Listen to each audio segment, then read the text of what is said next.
दोस्तों नमस्कार, आप सभी का स्वागत है आपके अपने YouTube चैनल स्टडी विद डीएसएलजी में। दोस्तों 12,460 शिक्षक भर्ती से जुड़ी हुई बड़ी अपडेट इस वक्त निकल कर सामने आ रही है, जिसको आप सभी साथ इस वीडियो के माध्यम से डिस्कस करेंगे। आप सभी से निवेदन है कि प्लीज वीडियो को अंत तक देखें, जिससे वीडियो में शेयर की गई सारी जानकारी को आप आसानी से समझ सकें। वीडियो में आगे बढ़ने से पहले छोटी सी रिक्वेस्ट है कि प्लीज वीडियो को लाइक करें, दोस्तों में शेयर करें। जितने भाई बहन चैनल पे पहली बार विजिट कर रहे हैं उनसे निवेदन है कि प्लीज चैनल को सब्सक्राइब करके बेल आइकन जरूर दबाएं आगे के लेटेस्ट अपडेट पाने के लिए। तो आइए साथियों शुरू करते हैं आज का ये वीडियो। साथियों जैसा कि आप सभी लोग जानते हैं 12,460 शिक्षक भर्ती में सेकंड काउंसलिंग कंप्लीट हो चुकी है और नियुक्ति पत्र भी मोस्टली सभी जनपद में निर्गत किए जा चुके हैं।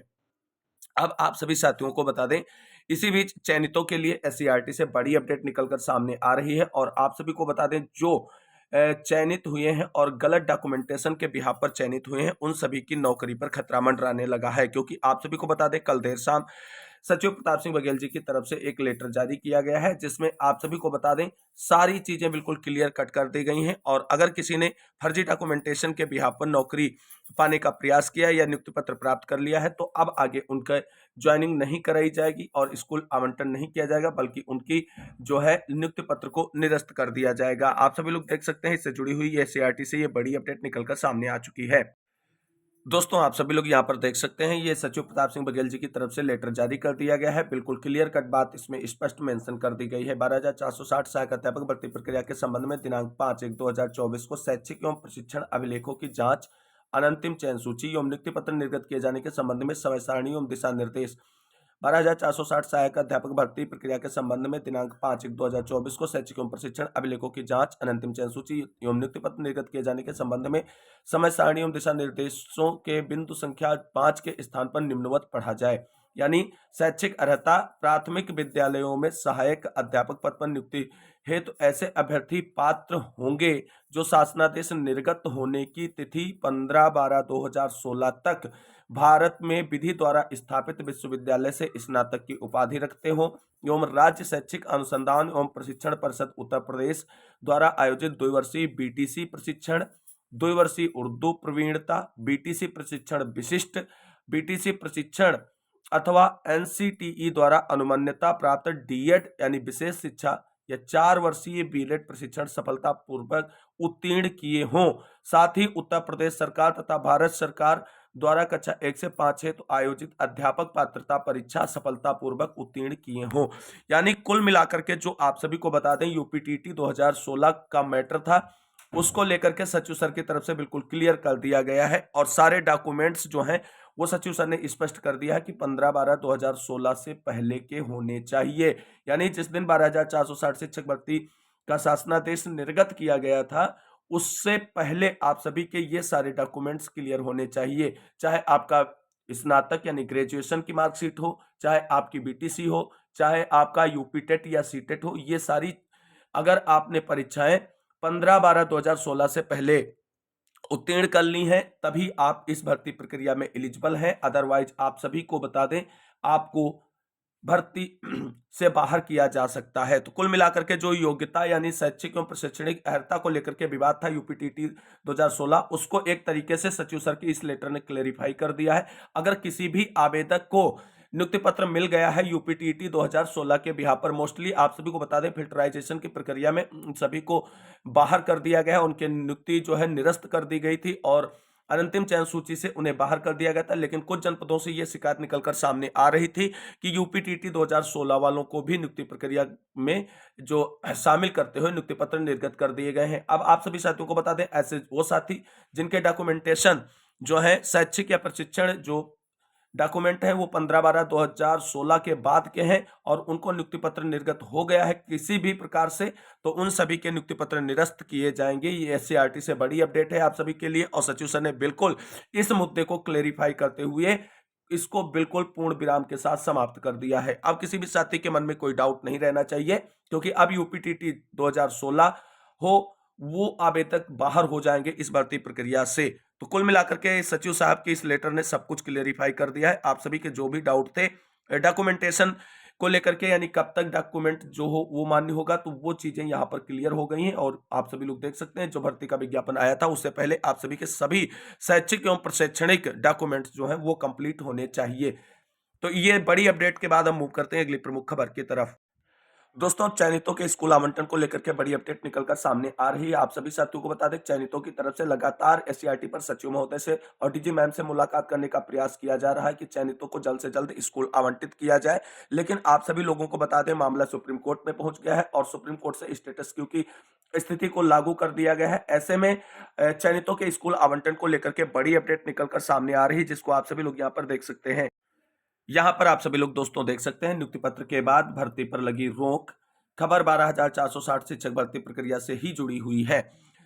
परिषदीय प्राथमिक स्कूलों में 12,460 सहायक अध्यापक भर्ती के तहत रिक्त 6470 पदों पर भर्ती के लिए 5 साल तक कानूनी लड़ाई लड़ने के बाद बेरोजगारों की मुसीबत कम होने का नाम नहीं ले रही है। इन अभ्यर्थियों के शैक्षिक अभिलेखों की जांच के बाद 2 चरणों में 29 दिसंबर और 7 जनवरी को नियुक्ति पत्र वितरित करने के 24 घंटे बाद सुप्रीम कोर्ट ने भर्ती प्रक्रिया पर रोक लगा दी। अर्चना राय की ओर से दायर याचिका पर सुनवाई के बाद सर्वोच्च न्यायालय ने सोमवार को इस भर्ती में यथास्थिति बरकरार रखते हुए 2 फरवरी को सुनवाई की तारीख लगाई। इसके चलते चयनित शिक्षकों के प्राथमिक स्कूलों में पदस्थापन की कार्रवाई ठप हो गई है।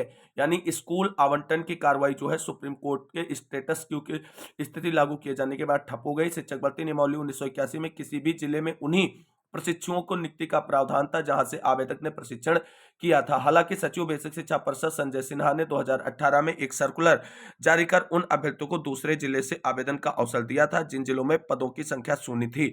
इसके खिलाफ अर्चना राय ने याचिका की थी और उधर लखनऊ हाईकोर्ट की डबल बेंच ने नवंबर में जारी आदेश पर भर्ती शुरू हो गई। कुछ जिलों के बेसिक शिक्षा अधिकारियों ने अपने कार्यालय में शिक्षकों को कार्यभार ग्रहण करा दिया, लेकिन पद स्थापन की कार्रवाई से पहले ही सर्वोच्च न्यायालय ने रोक लगा दी है। और अब आप सभी को बता दें, 12,460 शिक्षक भर्ती प्रक्रिया में जिला आवंटन स्कूल आवंटन के लिए चयनित शिक्षकों को अभी और इंतजार करना पड़ेगा, क्योंकि आप सभी को बता दें, आगे की जो सुनवाई होगी उस पर सुप्रीम कोर्ट की तरफ से जो दिशा निर्देश जारी किए जाएंगे वो अब आगे 12,460 शिक्षक भर्ती में नए प्रोसेस पर लागू होंगे। दोस्तों, स्कूल आवंटन के बाद अब हम बात करते हैं अचयनित एवं नियुक्ति पत्र होल्ड पर क्या है महत्वपूर्ण इंपॉर्टेंट खबर आप सभी के लिए। तो साथियों, आप सभी को बता दें, जो अचयनित हैं और जिनके नियुक्ति पत्र होल्ड किए गए हैं उनके लिए बहुत ही महत्वपूर्ण जानकारी निकलकर सामने आ रही है और आप सभी को जो भी जानकारी दी जा रही है उस बिहाफ पे कार्रवाई आगे करनी है। जिससे आप सभी को बता दें, आगे आप सभी जो अचयनित हैं या जिनके नियुक्ति पत्र होल्ड किए गए हैं उन सभी को इस भर्ती में मौका मिल सकता है। तो देख लेते हैं इससे जुड़ी बड़ी अपडेट। दोस्तों, यहां पर आप देख सकते हैं कि 400 शिक्षकों के अभिलेखों में खामी से रोके गए नियुक्ति पत्र। साथियों, आप सभी को बता दें, वो साथी बहुत परेशान हैं जिनके नियुक्ति पत्र होल्ड कर दिए गए हैं और लगातार इधर उधर भटक रहे हैं, लेकिन उनको अभी तक कोई जो है प्रॉपर जो है जानकारी निकलकर सामने नहीं आ रही है। लेकिन अब सीतापुर जनपद से बड़ी अपडेट निकलकर सामने आ रही है कि 400 शिक्षकों के अभिलेखों में खामियां होने के कारण उनके नियुक्ति पत्र रोक दिए गए हैं। 12,460 शिक्षक भर्ती के तहत काउंसलिंग में आवेदन करने वाले करीब 400 शिक्षकों के अभिलेखों में गड़बड़ी मिली है। नियुक्ति पत्र वितरण के समय हुई जांच में मामला पकड़ा गया। बीसीए ने इनके नियुक्ति पत्र रोक दिए हैं। शासन स्तर से निर्देश मिलने पर ही इन्हें नियुक्ति पत्र दिए जाएंगे। भर्ती के तहत जिले में 845 पदों पर शिक्षकों की भर्ती की जानी है। इसके लिए सोमवार देर शाम नियुक्ति पत्र बांटे गए। इस दौरान बीसीए दफ्तर में अभ्यर्थियों के अभिलेखों की जांच की गई। जांच में उनके अभिलेखों में कुछ गड़बड़ी मिली। इस पर करीब 400 शिक्षकों की नियुक्ति पत्र रोक दिए गए हैं। इसे या यह अभ्यर्थी बिना नियुक्ति पत्र घर लिए वापस घर लौट गए। अब इन शिक्षकों की सूचना शासन को भेज दी गई है। शासन के अगले निर्देश पर ही इनको नियुक्ति पत्र निर्गत किए जाएंगे। वहीं ये 12,460 शिक्षक भर्ती मामला जिले में 845 पदों पर भर्ती के लिए मांगे गए थे आवेदन।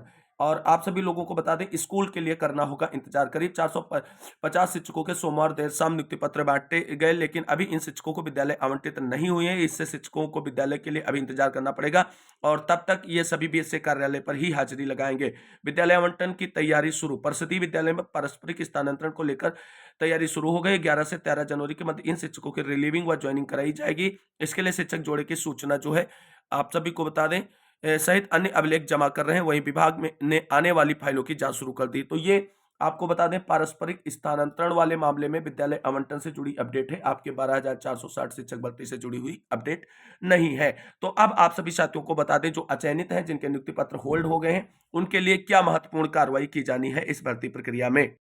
तो दोस्तों आप सभी साथियों को बता दें, जो भी 12,460 शिक्षक भर्ती में अचयनित हैं, यानी जिनका चयन फर्स्ट और सेकंड काउंसलिंग के फलस्वरूप भी नहीं हो पाया है, वो सभी साथी और जिनके नियुक्ति पत्र होल्ड किए गए हैं, वो सभी साथी मिलकर के जो है आरटीआई फाइल करें उस जनपद में और जिला बेसिक शिक्षा अधिकारी से विस्तृत डिटेल मांगे सारी चीजों का, कि कितनी सीटें थी, कितने सीटों पर जो है नियुक्ति की गई और कितने अभ्यर्थियों के नियुक्ति पत्र होल्ड किए गए हैं, क्योंकि नियुक्ति पत्र जिन साथियों के होल्ड किए गए हैं उनके बारे में विस्तार पूर्वक जानकारी जिला बेसिक शिक्षा अधिकारियों की तरफ से नहीं दी जा रही है किसी भी साथी को। लेकिन अगर आप आरटीआई फाइल करेंगे मात्र कुछ रुपए के शुल्क पर, तो आपको विस्तृत जानकारी मिल जाएगी आपके नियुक्ति पत्र होल्ड को लेकर के। और इससे आप सभी साथियों को बता दें, अगर बीएसए की तरफ से रिक्त पदों को छिपाया जा रहा होगा, वो भी जानकारी निकलकर सामने आएगी, जिससे अचयनित और जिनके नियुक्ति पत्र होल्ड किए गए उन सभी को लाभ मिल सकता है। तो आप सभी लोगों को आरटीआई फाइल करने के लिए डिस्क्रिप्शन में दिए गए टेलीग्राम चैनल या स्टडी विद डीएस जी का टेलीग्राम चैनल ज्वाइन करें और वहां से आरटीआई फाइल करने के लिए सारा प्रोसेस आप सभी लोगों के लिए चैनल पर शेयर कर दिया गया है, जिससे आप सभी लोग आरटीआई फाइल कर सकते हैं। तो कुल मिलाकर के आप सभी लोगों को आरटीआई फाइल करके विस्तृत जानकारी लेनी है अपनी भर्ती प्रक्रिया के बारे में। वहीं अब बात कर लेते हैं मूल डॉक्यूमेंट्स वापसी और सुप्रीम कोर्ट केस विशेष सूचना क्या है।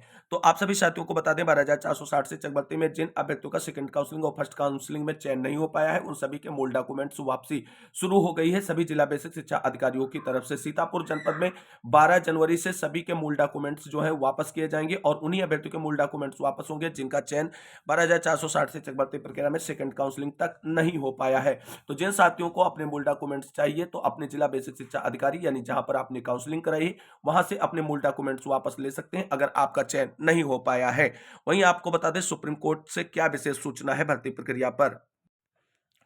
तो दोस्तों आप सभी साथियों को बता दें, सुप्रीम कोर्ट में जो आप सभी लोगों की याचिका पर सुनवाई हुई थी उसका आर्डर जारी कर दिया गया है। आर्डर में विशेष परेशान करने वाली चीजें नहीं है, जो भी जानकारी आप सभी को शेयर की गई थी वही सारी जानकारी है और स्टेटस क्यू की ही स्थिति बरकरार रहेगी अगली सुनवाई तक या सुप्रीम कोर्ट की तरफ से जब अगले दिशा निर्देश जारी किए जाएंगे तब तक। आप सभी को बता दें, जो आर्डर आया है उसमें भी अगली सुनवाई 2 फरवरी के लिए लगा दी गई है अर्चना राय वाली याचिका पर। तो कुल मिलाकर के आप सभी साथियों को बता दें, अब जो 2 फरवरी को सुनवाई लगी है सुप्रीम कोर्ट में अर्चना राय वाली याचिका पर, उसमें सरकार को और बेसिक शिक्षा विभाग उत्तर प्रदेश को 12,460 शिक्षक भर्ती प्रक्रिया में सभी मुद्दों पर अपना जो है पक्ष रखने के लिए बोला गया है। और क्या हो सकता है इस पर, उस पर भी चर्चा कर लेते हैं थोड़ी सी, उसके बाद आगे डिस्कस करेंगे। तो दोस्तों आप सभी साथियों को बता दें, सबसे ज्यादा परेशानी जिला वरीयता वाले साथियों को हुई और उनकी ही तरफ से ये केस किया गया है और उनके ही केस पर सुनवाई होते हुए आदेश निर्देशित किया गया है राज्य सरकार को स्टेटस क्यू को बरकरार रखने के लिए। अब आप सभी साथियों को बता दें, उन सभी को सबसे बड़ी दिक्कत हुई है ओपन टू ऑल भर्ती प्रक्रिया से। वहीं आप सभी लोग देख सकते हैं, कहा जा रहा है कि कोर्ट में सरकार तर्क देगी कि जिला वरीयता में मेरिटोरियस कैंडिडेट का नुकसान होगा क्योंकि मेरिट कम रहेगी और कहीं ज्यादा जिससे कम मेरिट वाला चयनित हो जाएगा और अधिक मेरिट वाला रह जाएगा। और इस बिहाफ पर सरकार जो है अपना ओपन टू ऑल का डिफेंड करती हुई नजर आ सकती है। कोर्ट में सभी जिलों की चयन सूचियां सबमिट की जाए और बताया जाए कि ओपन टू ऑल में भी मेरिटोरियस कैंडिडेट का नुकसान हुआ है, इसलिए सरकार का तर्क गलत है और इसलिए रूल्स के अनुसार जिला वरीयता से ही भर्ती की जाए। यदि मेरिटोरियस कैंडिडेट को नुकसान से बचना होता तो मूल जनपद में काउंसलिंग कराकर स्टेट लेवल पर मेरिट करानी चाहिए थी, जो कि सरकार ने नहीं किया है। यानी कुल मिलाकर के स्टेट मेरिट की भी बात की जाएगी। डबल बेंच ने केवल सोनी जनपद वालों को छूट दी थी कि वो किसी एक जनपद में जहां से मूल रूप में आवेदन किया है शामिल करके एक साथ मेरिट बनाने को कहा था, किंतु यहां तो वह भी शामिल हो गए जिनका उस जनपद में आवेदन ही नहीं था। यहां तो नियमावली और कोर्ट के आदेश दोनों की अवहेलना हुई है। तो कुल मिलाकर के आप सभी को बता दें, जो जिला वरीयता की तरफ से केस सुप्रीम कोर्ट में फाइल है उसमें कई सारे पॉइंट को लेकर के तैयारी की जा रही और सरकार और विभाग को घेरने का प्रयास किया जा रहा है और भर्ती प्रक्रिया में एक आमूलचूल परिवर्तन की ओर इनकी सबकी तरफ से देखा जा रहा है। क्या वास्तव में यह सब संभव हो पाएगा? क्या नियमावली के विपरीत हुई है भर्ती? क्या ओपन टू ऑल का प्रावधान नहीं था? ये सारी चीजों के प्रश्न आप सभी को स्वतः मिल जाएंगे 2 फरवरी की कोर्ट सुनवाई पर, क्योंकि हम लोग यहाँ पर अगर चीजों को एक्सप्लेन करेंगे तो बहुत सारे साथी ये चीज निकल कर सामने आएगा, आपको ये नहीं मालूम, आपको वो नहीं मालूम, फिर आप क्यों ऐसा कर रहे हैं, क्यों वीडियो बना रहे हैं, क्यों जानकारी दे रहे हैं।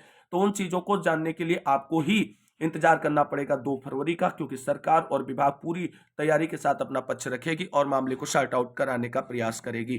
कुल मिलाकर के आप सभी साथियों को बता दें, स्टेटस क्यू से थर्ड काउंसलिंग का इंतजार कर रहे अभ्यर्थियों को फिलहाल इंतजार के लिए और लंबा समय देना पड़ेगा। तो 12,460 शिक्षक भर्ती प्रक्रिया से जुड़ी हुई आज की महत्वपूर्ण जानकारी मैंने आप सभी के साथ डिस्कस की। उम्मीद करते हैं जानकारी अच्छी लगी होगी। अगर वीडियो अच्छा लगा है तो लाइक करें, दोस्तों में शेयर करें। जितने भाई बहन चैनल पे पहली बार विजिट करें, प्लीज चैनल को सब्सक्राइब करके बेल आइकन जरूर दबाएं आगे की लेटेस्ट अपडेट पाने के लिए। इस वीडियो में बस इतना ही, मिलता है अगली वीडियो में, तब तक के लिए सभी साथियों को जय हिंद, जय भारत, वंदे मातरम।